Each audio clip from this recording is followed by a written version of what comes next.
So this is my leadership project, and I'm basically just going to go through some character traits of leaders and then some leaders that displayed that trait. So first is integrity, which integrity means being consistent and honest. It basically means doing what's right when no one's watching.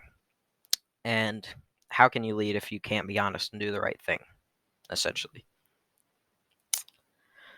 So someone who shows this would be a lesser known name, but I think it's still very prominent. His name is James Burke. He was the CEO of Johnson & Johnson during what people know as the Tylenol calamity, a time when people were dying from taking extra strength Tylenol. Essentially, he made the decision to recall all the products, spending lots of the company's money, but in the end, he made the right decision, saving people's lives and the reputation of the company.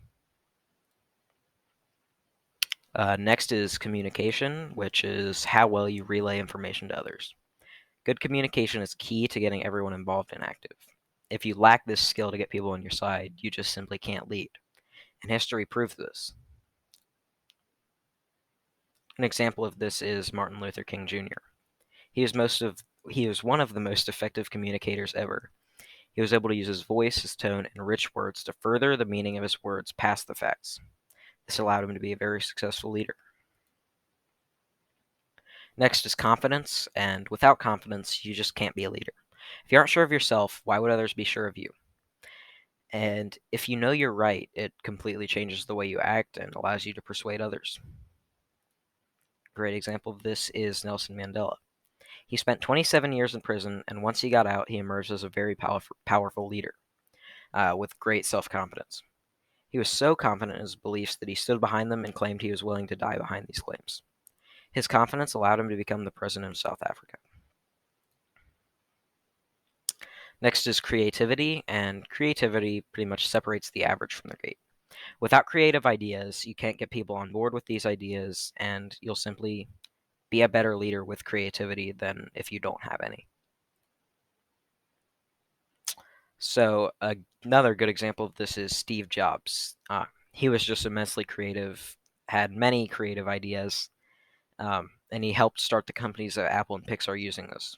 He used his creativity further than his innovation and carried it to his leadership, hiring people to work for him that were like him.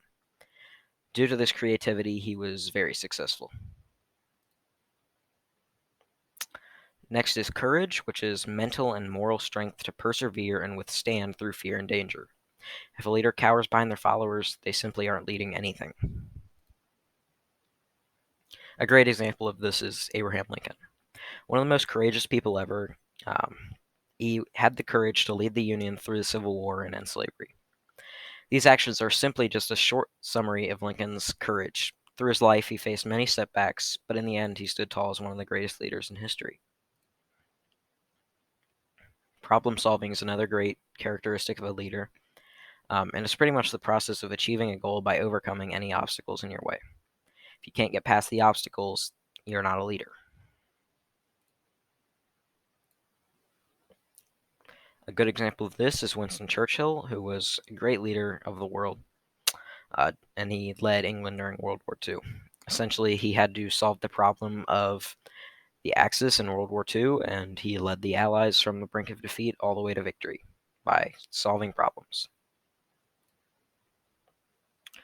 A great one is active listening, which is the practice of preparing to listen, observing what verbal and nonverbal messages are being sent, and then providing the appropriate feedback. Leaders need to show that they can listen and make themselves better through what they hear, which is exactly what Nelson Mandela was known to do. He would first listen to others and then give his point of view, and this helped with his success as a great leader. So that's the end of the project. Thank you.